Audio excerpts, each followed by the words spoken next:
येनाक्षरसमाम्नाय गम्य महेश्वरात् कृत्स्नं व्याकरणं प्रोक्तं तस्मै पाणिनये नमः। नमो नमः छात्रमित्राणि, भवतां समेषां ज्ञानपिपासूनां स्वागतमस्ति।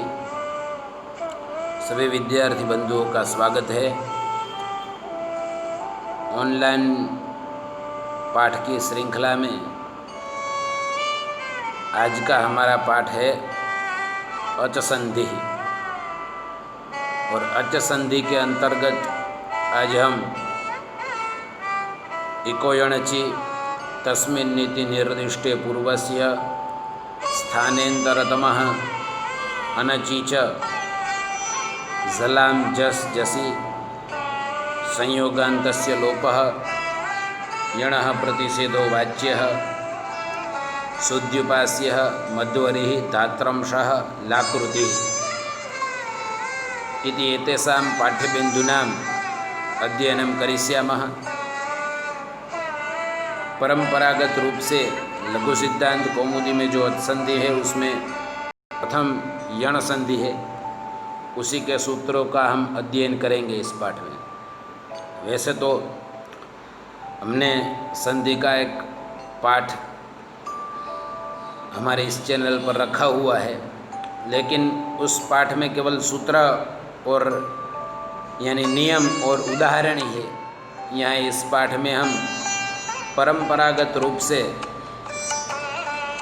जो संधि सिद्ध होती है रूप सिद्धि के अनुसार, सूत्र के अनुसार, उस प्रकार से इस पाठ में हम अध्ययन करेंगे।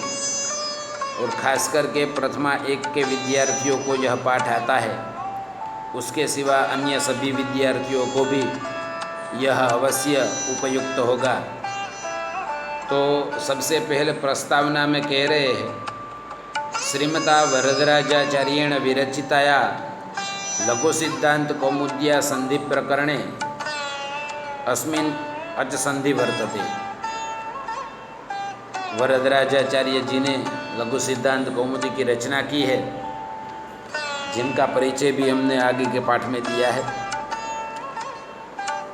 तो संधियों के अंतर्गत यहाँ अच संधि हम पढ़ने जा रहे हैं। तो पहले तो संधि किसे कहते हैं यह जानना आवश्यक है। लिखा है कि द्वयोः वर्णयोः संधानम संधि इति कथ्यते।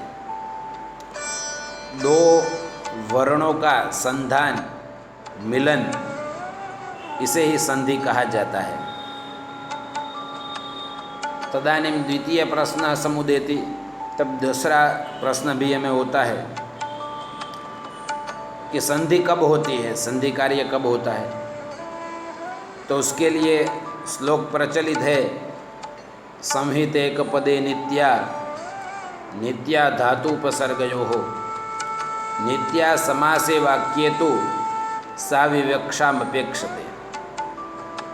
श्लोक का सरलार्थ हम देखें तो संहिता एक पदे नित्य अर्थात एक पद में संहिता नित्य होती है, जो अखंड पद होता है उसमें। नित्या धातुपसर्गयोः, धातु और उपसर्ग के बीच में भी संहिता नित्य होती है, यानी संधि नित्य होती है। नित्या समासे, और सामासिक पद में भी समास हुआ है तो अवश्यमेव संधि होती है। तो वाक्ये सा विवक्षाम अपेक्षते, किंतु वाक्य में संधि जो है वह वक्ता की इच्छा के अधीन होती है। यदि वक्ता चाहे तो संधि करेगा, यदि वक्ता नहीं चाहता है तो संधि नहीं करेगा। अर्थात वक्ता की इच्छा के अधीन वाक्य में संधियाँ होती है। इनके क्रम से यदि उदाहरण देखें, जैसे एक पद, तो उसके उदाहरण है चय और जय। चेधन अ, जेधन अ, यहाँ एचो यवाया उसे संधि करके चय और जय यह पद बनता है। यह एक पद है। जैसे पावकः इत्यादि एक पदों में संधि नित्य होती है उदाहरण के रूप में। धातुपसर्गयोः, धातु और उपसर्ग के बीच में भी संधि नित्य होती है। जैसे कि प्रैति, प्रधन, एति। तो यहाँ यह धातु और उपसर्ग का उदाहरण है।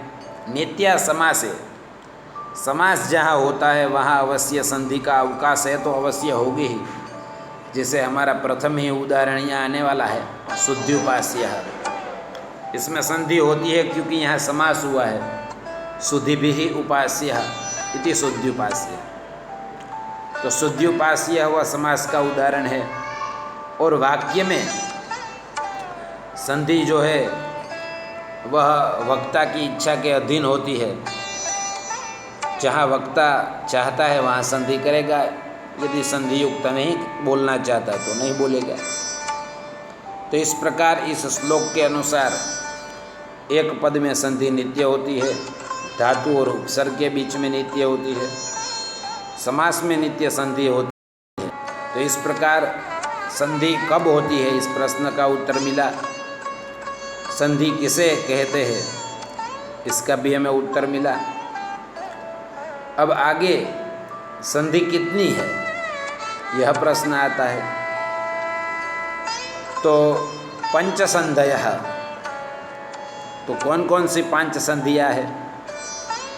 तो लिख रहे हैं कि अच संधि, हल संधि, विसर्ग संधि, स्वादि संधि एवं प्रकृति भाव संधि। इसमें मतांतर मिलते हैं कौन कौन से 5 संधियाँ है इसमें।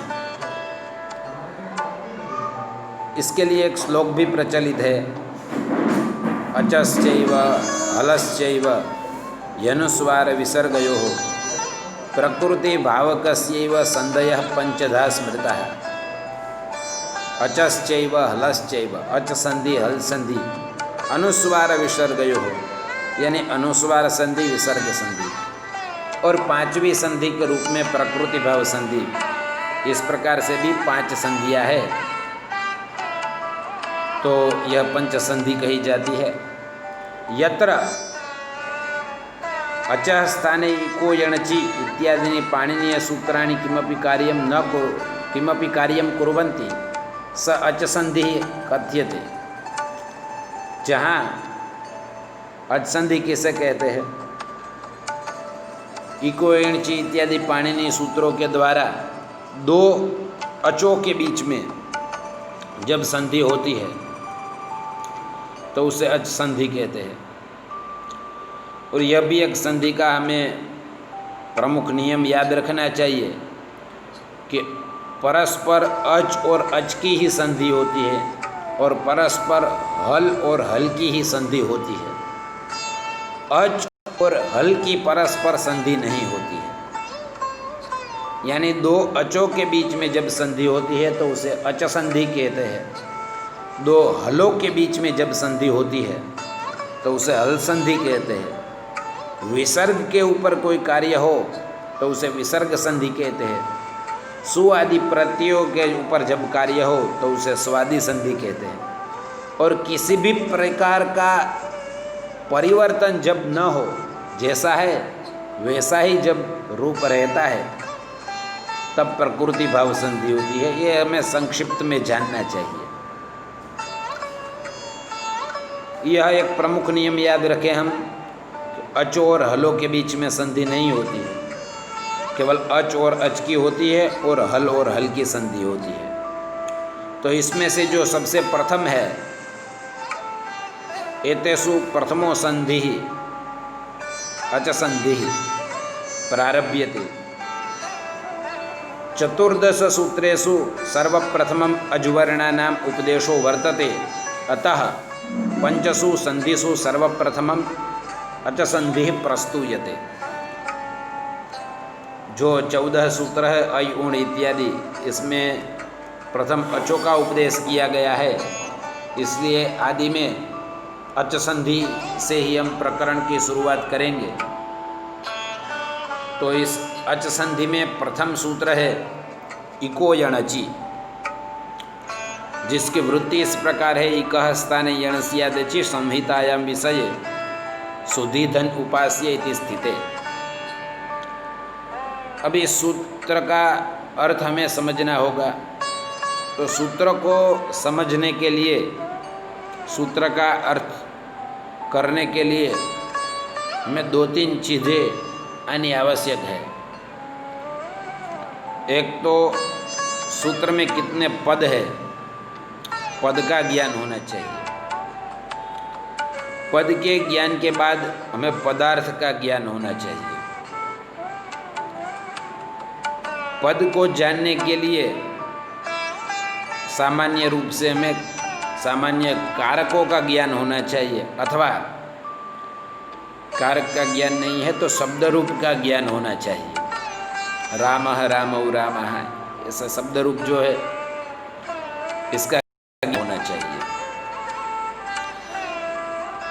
और पदों को जानने के लिए हमें समस्त पद होता है, जिसमें समास हुआ होता है, तो हमें समास को भी जानना पड़ेगा। समास को जानेंगे तभी यदि समस्त पद है तो हम विग्रह कर सकें।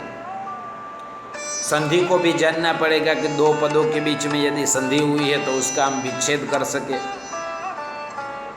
तो पद के लिए हमें संधि, समास और कारक तीनों का ज्ञान आवश्यक है।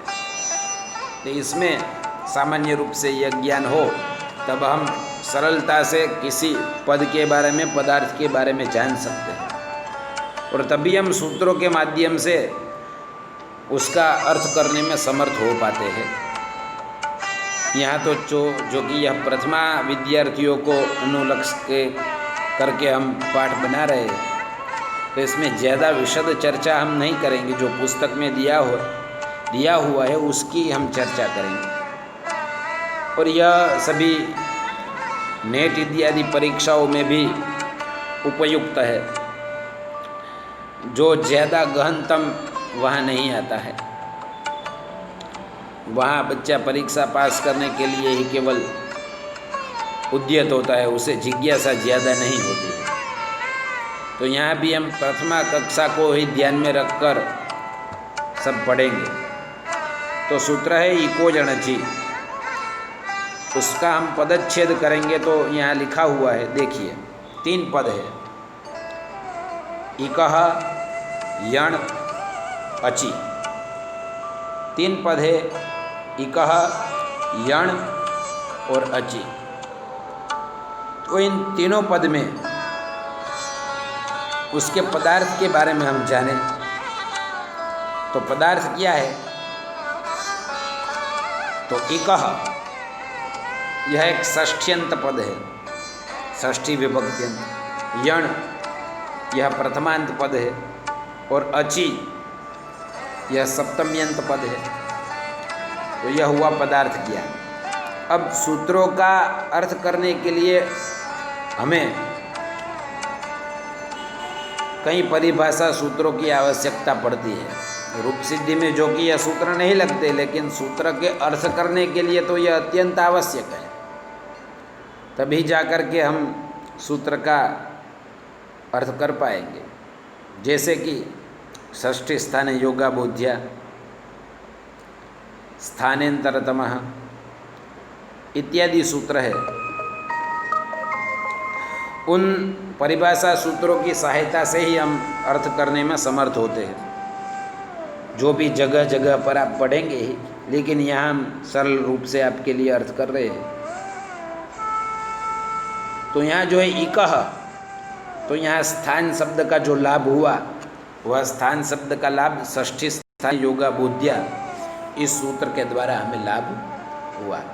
तो एक के स्थान में यण माने यण होता है। कब होता है? तो अचि, अच प्रत्याहार के वर्ण पर में हो तब।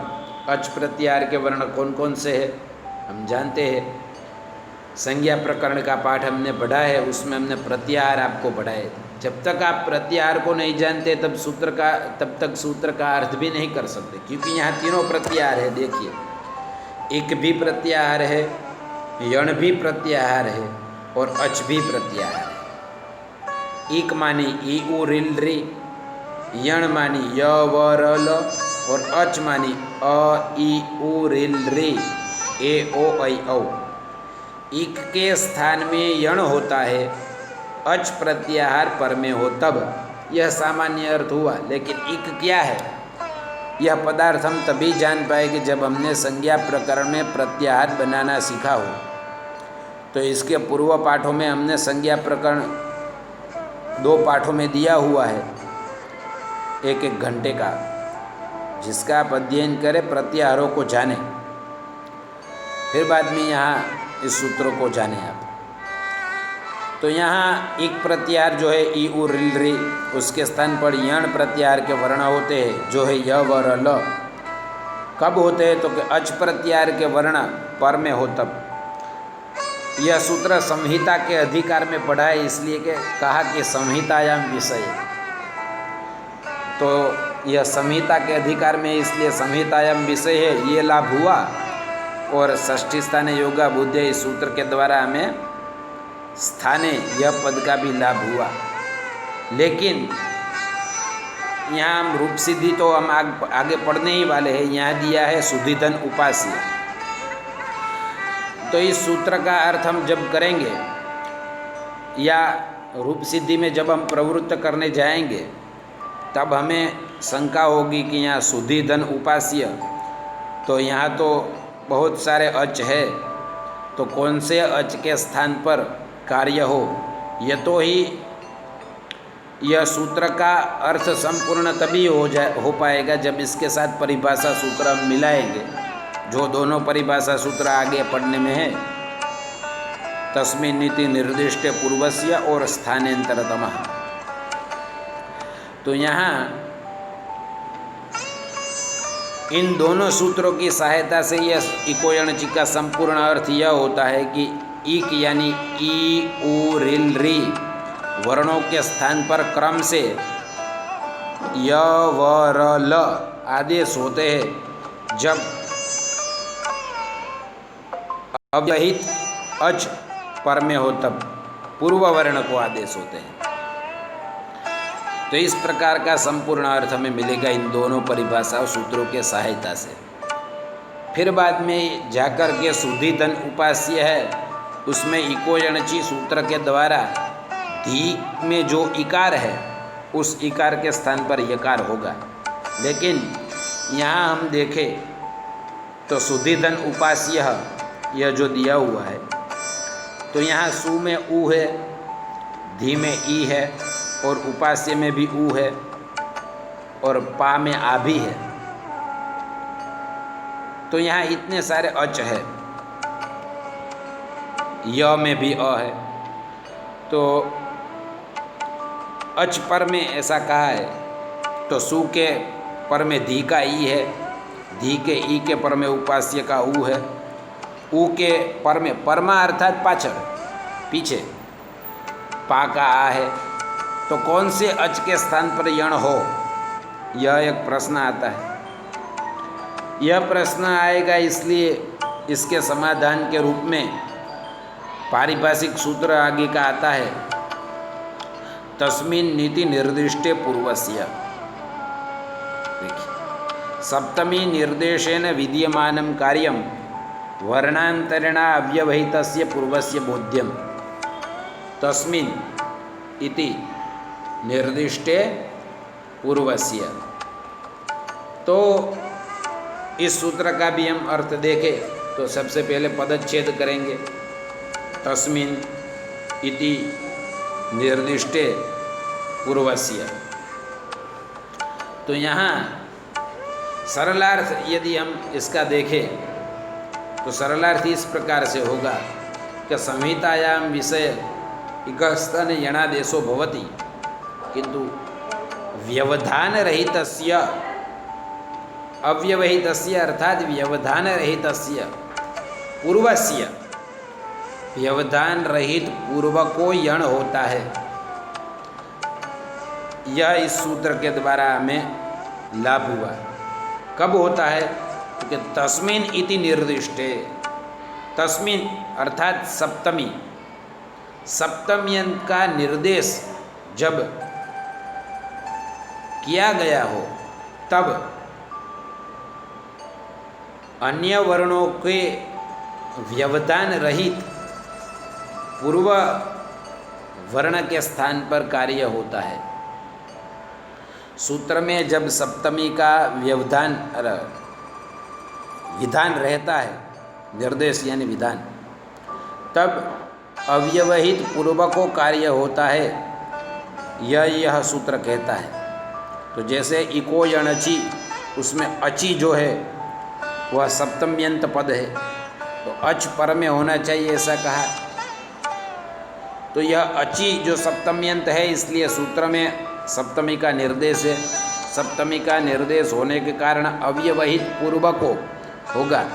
तो सु और धी, इन दोनों के, सु में जो उकार है और धी में इकार है, इन दोनों के बीच में इको यण से यण जो प्राप्त था वह नहीं होगा। क्यों? क्योंकि उन दोनों के बीच में धकार रूपी व्यवधान है, तो एक निरस्त हो गया ये।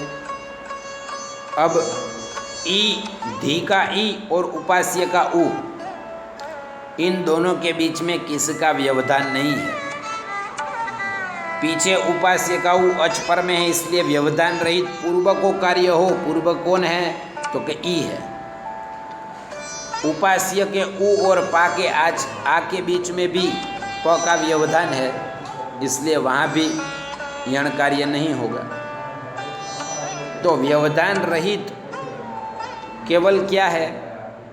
ई और उ, इन दोनों के बीच में किसी प्रकार का व्यंजनों का व्यवधान नहीं है। व्यवधान यानी हल वर्णों का व्यवधान नहीं है, बीच में नहीं है कोई। इसलिए ई और उ में से किसको होगा? तो जो पूर्व में है उसको। तो पूर्व में क्या है? ई है। तो अब यह निश्चित हुआ इस सूत्र के सहायता से कि सुधी में जो इकार, धी में जो इकार है, उसके स्थान पर यण प्रत्याहार हो गए। अब ये हमें पता चल गया इस सूत्र के द्वारा कि धी के इकार के स्थान पर यण हो गए, पर कौन सा यण होगा ये अब तक नहीं पता चला। यण तो 4 है, य, व, र, ल, और इन चारों के एक स्थान पर चारों तो हो नहीं सकते हैं। ई के स्थान पर कौन सा वर्ण हो? तब दूसरा सूत्र आता है, नियम सूत्र, परिभाषा सूत्र। स्थानेन्तरतमः प्रसंगे सति सदृशतम आदेशः स्यात्। प्रसंगे सति सदृशतम आदेशः स्यात्। इसका भी हम पदच्छेद देखें तो स्थाने अंतरतमः, 2 पद है यहाँ। स्थाने यह सप्तमी है, अंतरतमः यह तम प्रत्ययांत शब्द है। अर्थात तम प्रत्ययांत जो है शब्द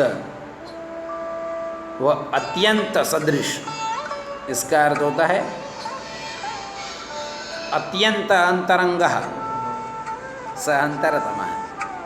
अत्यंत जो सदृश है, समान, सदृश यानी समान, अत्यंत जो समान वर्ण है इकार का, वह उसके स्थान पर आदेश होगा। अब यह समान कैसे, किस प्रकार से, ये हम कैसे पता करेंगे? अतिशयन अंतर, ये किसे प्रकार से हमें पता चलेगा? कुछ कोई तोल माप हो तो हम माप लेंगे, लेकिन यहाँ अंतरतमः किस प्रकार से देखा जाता है? तो स्थान और प्रयत्न के द्वारा देखा जाता है। तो स्थान और प्रयत्न के लिए आपको संज्ञा प्रकरण पढ़ना पड़ेगा। तो आप संज्ञा प्रकरण को पढ़ने के बाद स्थान और प्रयत्न को जान पाएंगे। तो स्थान और प्रयत्न से जो सदृश है, न कि आकृति से या नहीं किसी अन्य रूप से, स्थान और प्रयत्न से जो सदृश है उसे ही अंतरतम यहाँ कहेंगे। तो एक के स्थान पर बहुत वर्णों की यहाँ प्राप्ति है, तो प्रयत्न से तो यहाँ समानता नहीं मिल रही है। तो स्थान हम देखेंगे तो ईकार का स्थान है ईचु यशानाम तालु, ई का स्थान तालु है, और य, व, र, ल, यह जो चारों प्राप्त है इसमें केवल य का ही स्थान तालु है, इसलिए दोनों का स्थान समान हुआ। स्थान साम्य होने के कारण इकार का अंतरतम वर्ण हुआ य, इसलिए इकार के स्थान पर आदेश हो जाएगा य।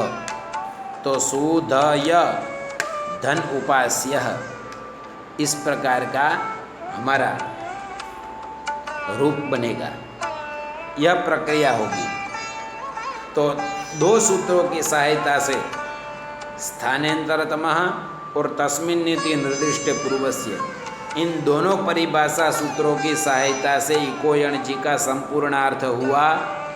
ई के स्थान पर य, उ के स्थान पर व, रि के स्थान पर र और ऋ के स्थान पर र व्यवधान रहित पूर्वको आदेश होते हैं। तो इस प्रकार का संपूर्ण अर्थ मिल गया हमें, इसलिए हमने यहाँ सुधी धन उपास्य जो था तो धी के ई के स्थान पर य कर दिया, तो सुधय उपास्य ऐसा बना। तो इन तीनों सूत्रों को समझने के बाद आगे की प्रक्रिया, आगे सूत्र बढ़ता है। आगे सूत्र आता है अनचिच। इनके हम सूत्रों के जो शास्त्रार्थ है उसमें हम नहीं पढ़ रहे हैं, ये तो ही प्रथमा कक्षा के लिए हम पढ़ा रहे हैं। अन्यथा इन सभी जगह सभी सूत्रों में बहुत जानने योग्य बातें भी है और बहुत शास्त्रार्थ भी दिया हुआ है जगह जगह पर। प्रथमा कक्षा के लिए कक्षा चल रही है, इसलिए हम ज़्यादा इसमें गहनतम नहीं करेंगे। सूत्र आता है अनचिच। वृत्ति है अचः परस्य यरोद्वेवास्तः न तो अचि इति धकारस्य द्वित्वेन सुधदय उपास्य इति जाते। इसका हम पदच्छेद करें तो यहाँ देखिए अनचि और च। अनचि यह सप्तम्यंत पद है और च यह अव्ययी है। यह 6 प्रकार में से विधि सूत्र है। इसमें यरोनुनासिक नुनासिक हुआ, इस सूत्र से अनुवृत्ति आती है। और सूत्र का अर्थ इस प्रकार से होगा अचः पश्चाद्वर्तिनः यर प्रत्याहारस्य स्थाने द्वित्वं भवति अच प्रत्याहारो यदा परे न भवति। अनचि, इसमें हम समास देखें तो नई समास है न अचि इति अनचि, जो अच नहीं है वैसा अनचि। यह भी सप्तम्यंत पद है। देखें तो सप्तमी है, इसलिए ये पर में जब अच न हो ऐसा हमें पद मिला। જ્યારે પૂર્વમાં અચ હોય પણ પરમાં અચ ન હોય ત્યારે किसके, तो कि यर वर्ण के पूर्व में अच हो लेकिन पर में अच न हो, अर्थात यर वर्ण के आगे अच वर्ण हो लेकिन पीछे अच वर्ण न हो, तब यह होता है इस सूत्र के द्वारा कार्य। तो यहाँ यदि हम देखें अनचिच, तो यहाँ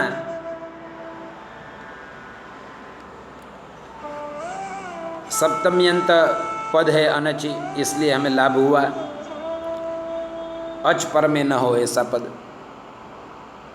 और अच पूर्व में हो लेकिन पर में न हो।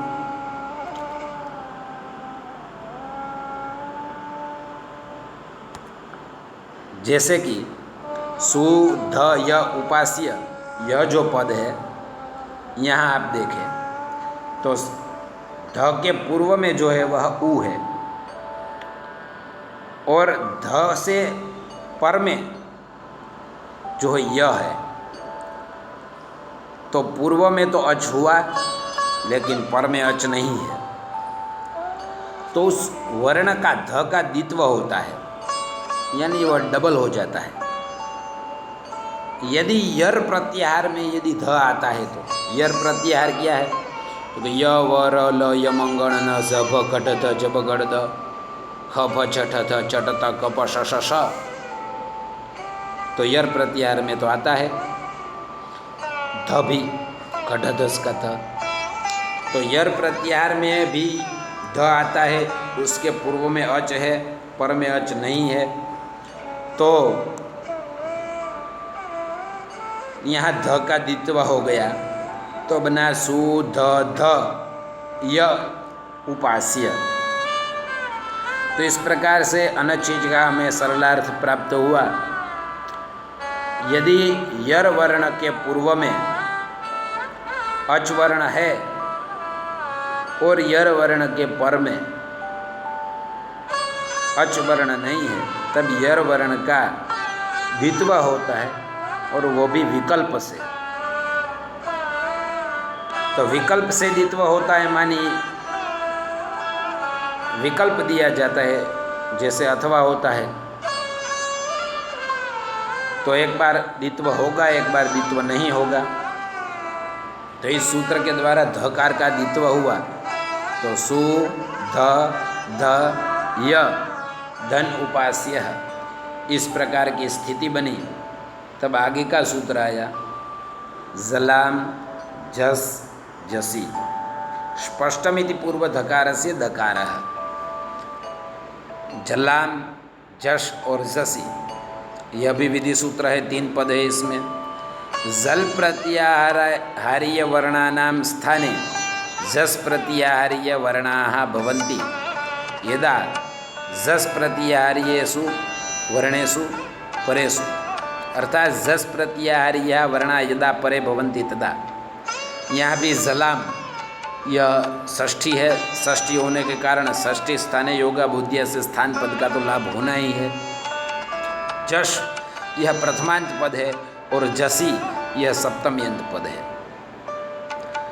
तो जल प्रत्याहार के वर्णों के स्थान पर, जैसा इको यणचिता उसी प्रकार से यहाँ है, जल प्रत्याहार के वर्णों के स्थान पर झष प्रत्याहार के वर्ण होते हैं, झस प्रत्याहार के वर्ण पर में हो तब, यह सामान्य अर्थ हुआ इसका। तो जल प्रत्याहार के वर्ण कौन कौन से है? तो ज भ ग ढ ध ज ब ग ड़ द ख फ छ ठ थ च ट त क प श श श ह, ज से प्रारंभ करके हल पर्यंत। जस में कौन से आते हैं? तो 5 ही वर्ण आते हैं, जब गड़ द, वर्ग के तृतीय अक्षर। जस में कौन से आते हैं? तो ज ब ग ढ ध जब गड़ द, तो यह जस प्रत्याहार के वर्ण है। तो यहाँ दिया हुआ है, देखिए, स्थानिक और आदेश। स्थानिक जिसके स्थान पर हो रहा है उसे स्थानिक कहते हैं, और जो हो रहा है उसे आदेश कहते हैं। तो आदेश क्या है? तो आदेश जो है वह शत्रुवध होता है, और जो आगम जो है वो मित्रवध होता है। जैसे कि हमने कहा कि इक के स्थान पर यण होता है, आदेश होता है। क्या होता है? तो ई को हटा करके उसके स्थान पर य हुआ, तो शत्रु क्या करता है? वह जो उसके स्थान पर बैठा हुआ है उसे हटा देता है और उसके स्थान पर आकर बैठ जाता है। लेकिन मित्र क्या करता है? वो उसके समीप में आकर के बैठता है। तो आगम जो है वह मित्र के समान होता है, आदेश जो है वह शत्रु के समान होता है। तो ई के स्थान पर यण आदेश हुआ, इसलिए ई को हटा करके उसके स्थान पर य बैठ गया। तो उसी प्रकार से यहाँ है कि जल प्रत्याहार के स्थान पर झस प्रत्याहार के वर्ण होते हैं, तो जल प्रत्याहार के वर्ण यदि है तो उसको हटा करके उसके स्थान पर बैठ कौन जाएगा? तो झस प्रत्याहार के वर्ण। इसलिए जिसके स्थान पर वो बैठेगा तो उसे कहते हैं स्थानी, और जो बैठेगा वह क्या है? आदेश है। तो यहाँ भी जल प्रत्याहार के वर्ण बहुत सारे हैं, और उसके स्थान पर होने वाले झस प्रत्याहार के वर्ण 5 ही है, जब गड़ द। तो कौन से स्थान पर कौन सा वर्ण हो, तो यो भी हम निर्णय स्थानांतरतम के द्वारा ही करेंगे। स्थान जिनका साम्य होगा उसके स्थान पर वह वर्ण होगा। यहाँ हमने दिया ही हुआ है, देखिए, ये आपकी पुस्तक के अनुसार ही है। जल ज ज छ च श, इनका स्थान तालु होने के कारण तालु स्थानीय जस प्रत्याहार का वर्ण जकार होगा। भ, ब, फ, प इनका स्थान ओष्ठ है, इसलिए इनके स्थान पर जो आदेश होगा वह ओष्ठ स्थानीय बकार होगा। घ, ग, ख, क, ह यह कंठ स्थानीय है, इसलिए इनके स्थान पर होने वाला आदेश गकार होगा।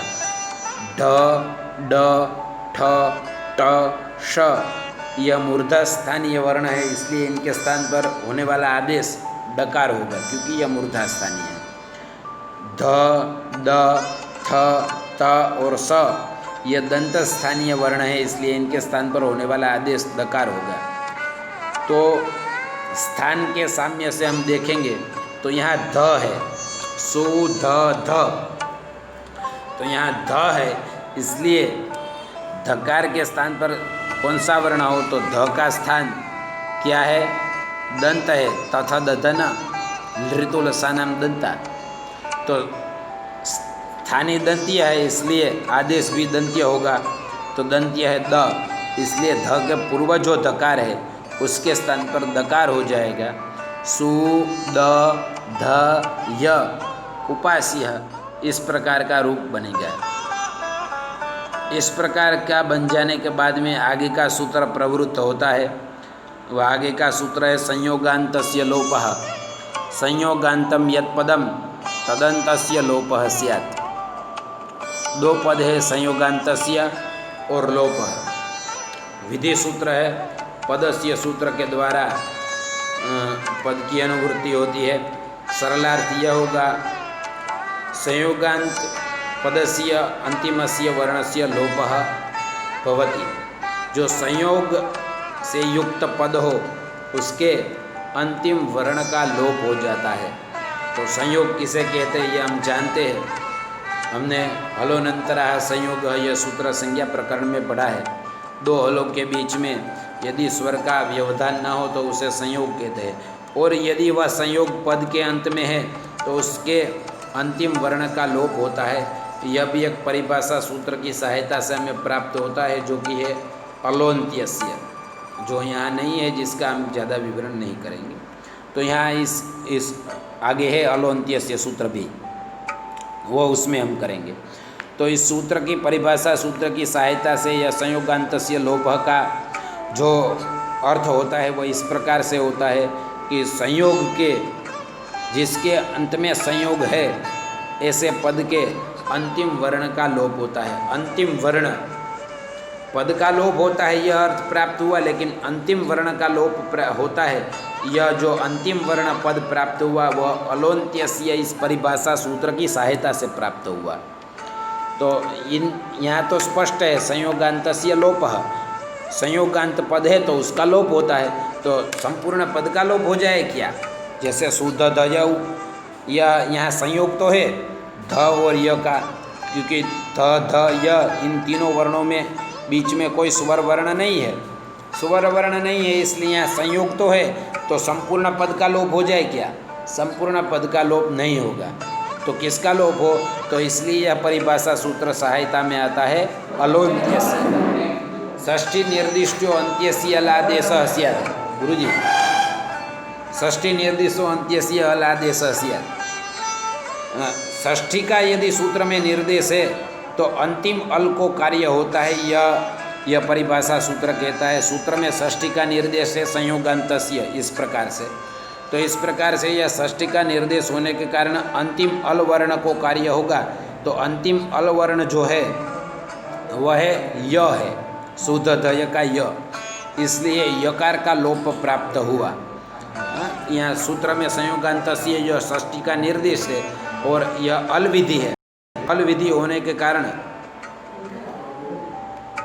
यहाँ अंत्य का लोप प्राप्त होता है। अंत्य है शुद्ध ध का य, तो यह य का लोप प्राप्त हुआ इस परिभाषा सूत्र की सहायता से। तब यहाँ वार्तिक आता है यणः प्रतिषेधो वाच्यः। यणः यानी यण प्रत्याहार, यदि पद के अंत में यण प्रत्याहार का यदि वर्ण आता है तो प्रतिषेध माने निषेध वाच्य, निषेध जानना चाहिए, उसका लोप नहीं होता है। तो संयोगान्तस्य लोप के द्वारा अंतिम वर्ण का लोप प्राप्त होता है और यह अंतिम वर्ण यदि य व र ल इन चारों में से कोई एक है तो उसका लोप नहीं होगा। यह यण प्रतिशुद्ध वाच्य यह कहता है। तो यहाँ य का लोप प्राप्त था जो नहीं होगा तो संपूर्ण हम वर्ण सम्मिल करेंगे तो रूप हमारा बन जाएगा शुद्ध्युपास्य। एक बार हमने तो यह संपूर्ण रूप एक बार जो है यहाँ हमने पुस्तक में दिया हुआ है, एक बार हम संपूर्ण पढ़ रहे हैं। जो पूरा हमने समझाया उसी को हम पढ़ रहे थे। शुद्धिधन उपास्य इति अवस्थायां तस्मिन् इति निर्दिष्टे पूर्वस्य स्थानेन्तरतमः इति परिभाषा सूत्रद्वय सहकारेण इको यणचि इति सूत्रेण इकारस्य स्थाने यकारादेशे सति सुधय उपास्य इति स्थिते अनचि च इति सूत्रेण धकारस्य स्थाने विकल्पेन द्वित्वे सुधदय उपास्य इति स्थिते जलां जस् जसि इति सूत्रेण पूर्वधकारस्य स्थाने दकारे सति सुधदय उपास्य इति स्थिते संयोगान्तस्य लोपः इति सूत्रेण यकारस्य लोपे प्राप्ते यणः प्रतिषेधो वाच्यः इति वार्तिकेन यकारस्य लोपनिषेधे वर्णसम्मेलने शुद्ध्युपास्य इति रूपं भवति। यहाँ हमने देखा कि अनचीच सूत्र से विकल्प से द्वित्व होता है, इसलिए एक बार धकार का द्वित्व होगा तो शुद्ध्युपास्य दकार का श्रवण होगा और एक बार जब नहीं होगा अनचीच से द्वित्व तो केवल शुद्ध्युपास्य ऐसा रूप बनेगा। इसके समान रूप यदि हम देखें तो सुमत्युपास्य हर्युपासनीय सद्धृतः मध्वरी धात्रम सह लाकृति सुमति धन उपास्य हरिधन उपासनीय सुधिधन ऋतः सुधिधन। तो इस प्रकार से रूप समान रूप बनते हैं मध्वरी ही मधुधन अरि ही। तो जिस प्रकार से मधु में उकार है और अरि में पीछे अकार है तो दोनों इक जो है यहाँ ऊ है, जैसे सुधि में ई था वैसे यहाँ इक है ऊ, और पर में अच जो है अरि का अ है तो यहाँ ऊ के स्थान पर क्या आदेश हो तो तस्मिन् नीति निर्दिष्ट पूर्वस्य और स्थानांतरतमः दोनों सूत्रों की सहायता से ऊ के स्थान पर व होगा तो म ध व धन अरि, और उसी ध का जैसे ध का द्वित्व हुआ था यहाँ भी द्वित्व हो जाएगा अनुचित, जैसे म ध ध व रि जलाम जैसी से पूर्व दकार का दकार हो जाएगा म द ध कार का लोप संयोगांत से लोप से प्राप्त होगा। यण प्रतिषेधो वाच्य से निषेध कर देंगे तो रूप बनेगा मध्वरी ही, और जब तब मध्वरी ही यह रूप बनेगा।